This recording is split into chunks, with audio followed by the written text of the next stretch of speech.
Middle east इस वक्त जंग के धधकते मैदान में तब्दील हो चुका है। तेहरान सहित कई शहरों में हमलों के बाद तबाही के निशान साफ दिखाई दे रहे हैं।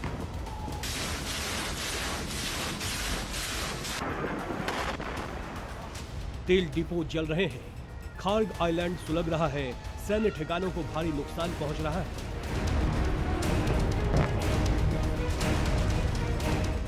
उधर ईरान भी पलटवार में कोई कसर नहीं छोड़ रहा। मिडिल ईस्ट के कई देशों में मौजूद अमेरिकी एयरबेसों को निशाना बनाया जा रहा है। ईरान का कहना है कि ये जवाबी कार्रवाई है क्योंकि उन्हीं ठिकानों से उस पर हमले किए जा रहे थे।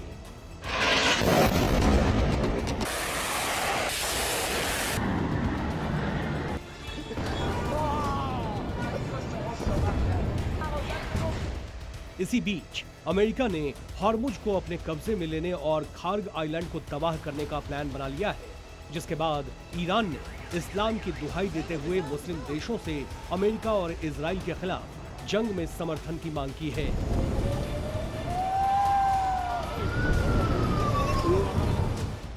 दरअसल मुस्लिम देशों की एकजुटता के लिए पहले भी प्रयास हुए थे।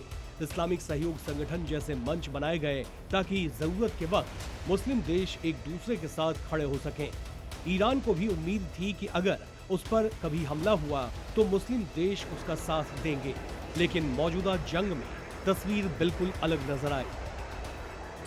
अमेरिका ने कतर, बहरीन, कुवैत, सऊदी अरब, इराक, तुर्की, अमेरिका के कई जगहों पर मिसाइल और बमों से हमला किया। हालांकि कई मुस्लिम देश इस संघर्ष में ईरान की मदद भी की, जबकि कुछ ने अमेरिका का साथ दिया। इन्हीं देशों में मौजूद अमेरिकी एयरबेस से ईरान पर हमले किए गए। ईरान की बर्बादी में मुस्लिम देशों का भी हाथ रहा है। यही वजह है कि ईरान के सुप्रीम नेशनल सिक्योरिटी काउंसिल के सचिव अली लारिजानी ने एक खुला पत्र जारी किया, जिसमें उन्होंने मुस्लिम देशों की चुप्पी और रवैये पर सवाल उठाए। अमेरिका और इजराइल के गठजोड़ ने धोखे से हमला किया। ज्यादातर इस्लामी देशों ने ईरान की मदद नहीं की। मुस्लिम देशों की जमीन से ईरान पर हमला किया गया। मुस्लिम देशों को एक दूसरे की मदद करनी चाहिए। इस्लामी देश अपने भविष्य और क्षेत्र की स्थिति पर विचार करें। मुस्लिम समुदाय की एकता से ही सुरक्षा, विकास, स्वतंत्रता संभव है। अपने पत्र में लारिजानी ने एक बड़ा सवाल भी उठाया।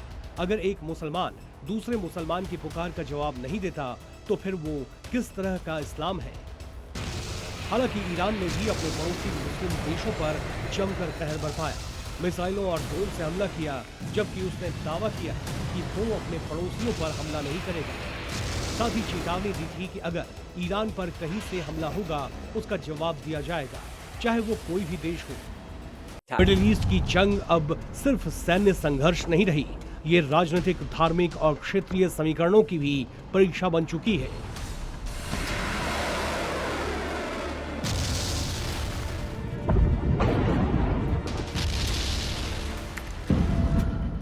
ईरान का प्रभाव इराक, सीरिया, लेबनान और यमन तक फैला हुआ है। इससे दूसरे देशों को लगता है कि ईरान क्षेत्र में अपनी पकड़ बढ़ा रहा है। ईरान एक शिया बहुल देश है, जबकि सऊदी अरब जैसे कई शक्तिशाली देश सुन्नी बहुल हैं। ये धार्मिक और राजनीतिक प्रतिस्पर्धा कई बार टकराव को बढ़ा देती है। कई खाड़ी देशों की सुरक्षा काफी हद तक अमेरिका पर निर्भर है। उनके यहाँ अमेरिकी सैन्य बेस मौजूद हैं। बदले में ये देश अमेरिका की नीतियों का समर्थन करते हैं। इसलिए सबसे बड़ा सवाल यही है, क्या मुस्लिम देश एकजुट होंगे या दरारें और गहरी होंगी? दुनिया की नजरें इसी जंग और उसके असर पर टिकी हुई है। ब्यूरो रिपोर्ट, जी मीडिया।